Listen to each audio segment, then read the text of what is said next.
Hello, and welcome to another episode of the Confident Coaching Podcast. I'm Jillian, and we have a Q&A episode today. And specifically, this is a Q&A on all or nothing clients.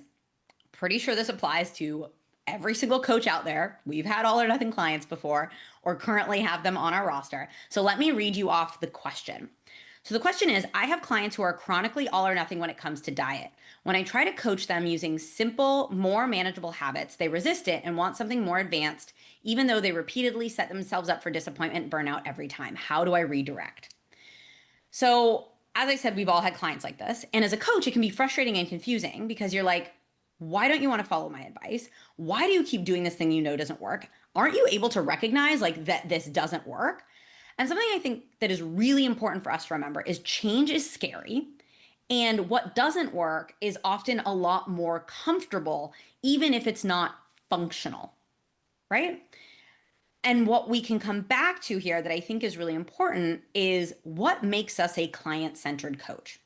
So that is respecting and supporting client autonomy. That is guiding them to the changes that they want to make.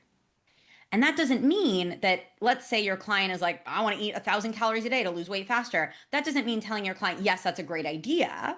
And then you just sit there, arms crossed, and wait for them to fail. But it does mean actually listening, guiding, and reflecting with your client. But ultimately, we do have to respect their choices and offer a safe space for when and if those choices don't go well, right? So it's really helpful to remember that your client only has a certain skill set that feels comfortable for them right now. And while you do exist as a coach to help them expand that skill set, it's not a switch we can flip. And so I have a couple points that I think is really helpful to remember when we are working with a client like this. So your client may be in different stages of change for different behaviors, right? So we know the stages of change model. And so they may be ready to change behaviors related to exercise, for example, but they may not be ready to change behaviors related to certain food things. And that's okay. I think we often sort of label like, ooh, this client is ready for change. And then we think that they're ready to change everything. But we have to remember with a client like this that all or nothing feels safe for them. They've done it before. They know what it feels like. They sort of know what to expect. But changing that behavior, doing things differently, doesn't necessarily feel safe quite yet.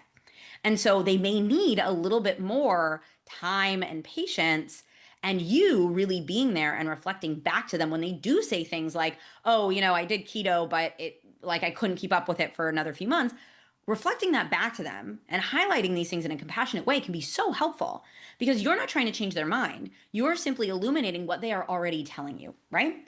And when it comes to education, so in this question, the coach mentions when I try to coach them using more simple, manageable habits. So I imagine there's some education there on like, here's why this might be more helpful for you. We need to remember that education is incredibly helpful and education is power, but only if your client is open to receiving it. And so even though your client did hire you for coaching, we still need permission to offer education. And specifically, there's a method within motivational interviewing. My motivational interviewing trainer called it the POT method. You can also call it EPE. It's essentially asking permission for, hey, you mentioned that XYZ. I'm wondering if I can share a little bit of insight around XYZ, other thing. And they'll likely say yes. Great, they've given you permission. They're now a lot more likely to listen to what you have to say. And make sure that when you do this, you're not being dogmatic, right? Because when your client is stuck in all or nothing, they are stuck in patterns that may not be functional, they are still somewhat convinced that this is what works. So we're not trying to convince them out of it. We can offer education and help them come to their own conclusions.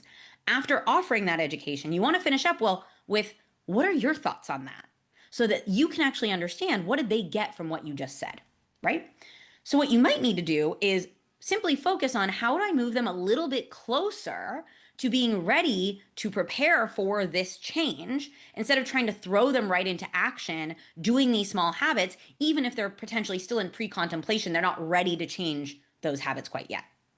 The next thing, failure can actually be a really good thing. It is totally okay to let a client fail. It can actually be an incredibly powerful learning experience. So what you can do is you can turn it into an experiment and gather reflections with your client. So help your client do this with your support. And then you can actually help them realize, like, oh, okay, wait, you're right, this didn't work for me, which is a lot more powerful than you telling them it's not going to work. Because you trying to tell your client to do something that they're not ready for is a really great recipe for either resistance or them just telling you, yeah, I'll do it, but then not doing it at all. They're just going to do whatever they want. And so here's an example of how we can kind of shift this a little bit. So let's say your client is like, I want to go back to keto, even though you're like, keto would be a terrible idea. Explore why they want to do keto. What did work for them about keto?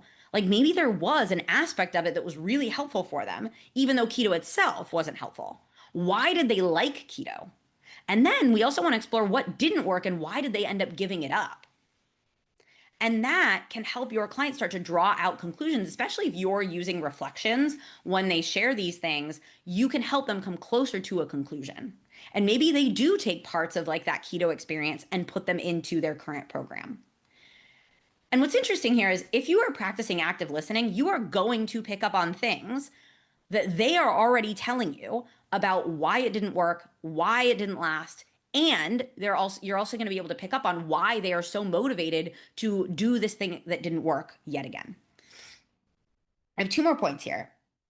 The next one is I want you to consider that the metrics that you're focused on with your clients have a really big influence on what they want to do in order to achieve progress in those metrics. So, for example, one of the coaches I mentor, we were talking about a coaching client that she's worked with that is really, really highly focused on seeing physical progress. But we've actually identified that her body image needs a little bit of work, and she actually doesn't like seeing extreme physical progress isn't going to happen because this client isn't a client that has much weight to lose. And so we recognized in exploring that in focusing on body related metrics, this client goes back to what they've done before because that's when they saw the numbers go down. So your client is going to want to slash calories because that's what they've done before to see the numbers go down. They're not thinking long term. And your clients have likely always been focused on what and how much to eat or exercise. And when you suggest like a smaller habit, it's just more of the same, but they don't feel like it's enough of that thing. And so this is where I would really encourage you to dive into the MAPS framework that I shared in a recent podcast episode and really explore with your client what is meaningful about the change they want to make. And start introducing, and hopefully you can do this from day one, introducing what I call meaningful metrics. These are metrics that align with their values or align with the meaningful changes that they actually want to see instead of just relying sort of on the baseline body metrics that are often reinforcing their urgency to change their body. And don't get me wrong, I'm not saying ignore any body metrics. But when that is the main focus and we're not really putting focus on other metrics or meaningful metrics or values-based metrics, then yeah, of course, they're going to want to do whatever they can to see those numbers change. And then the last thing is you really need to regulate your emotions around this whole thing. Because what often happens is when we work with a client like this, we actually go into threat mode because we're scared of them failing and blaming you. We're scared of looking bad. We're scared of like not getting a result for a client. It feels like we're not being listened to. It can like trigger even old like childhood things of people not listening to us, right? And so, as I said, it's normal for this to trigger part of our threat system. And so what you need to do in order to handle this is actually soothe yourself because it's not about you or your expertise. This is about your client. This is about what they feel safe doing, what feels scary to them, and it's about their urgent desire to see change. And when you can be compassionate towards that and compassionate towards your emotions around that, it's going to turn out a lot better for both of you. And so what you might need to do is before responding to a message, so let's say you get a message from a client that's like, I'm going to slash my calories. And that gives this like really, like all of a sudden you have a physical reaction to it. Give yourself some space. Step away, go do something else, breathe, then come back. Give yourself time to soothe yourself before you respond. And even in a coaching session, you can let pauses be there. Silence is not a bad thing. You can let yourself take a deep breath, gather your thoughts before responding to a client. And I think it's really helpful to remember that both you and your client are trying to protect yourselves. And ultimately, you are on the same team. You are not against each other. And I want to leave you with this. When working with an all or nothing client, when you tell them what to do or think, even if you do it nicely, even if you do it in an educational way, even if you back it up with research, will often drive their resistance and often make them push kind of harder in the other direction. So listen to what they're saying about why and what they want to do, even if you don't agree with it. Yes, carnivore might be the dumbest idea ever. Trying to eat 1,000 calories a day might be really stupid, but listening to your client, reflecting back, being really curious about their motivations to go back into this thing that clearly didn't work, that is going to help you build the client relationship and ultimately will support you helping your client shift into the new version of themselves, shift into someone that is like, ooh, that manner of thinking or that approach really didn't work. My coach helped me identify why. They gave me space to explore it myself, and I learned a lot from it. And that is really fucking powerful. But it means that you, as the coach, give your client a little bit of space to fail, and you offer support and you offer education. And specifically, the education is making sure that they are open to receiving it instead of trying to shove it down their throats. So I will leave with, excuse me, I will leave you with that. I hope you found this helpful.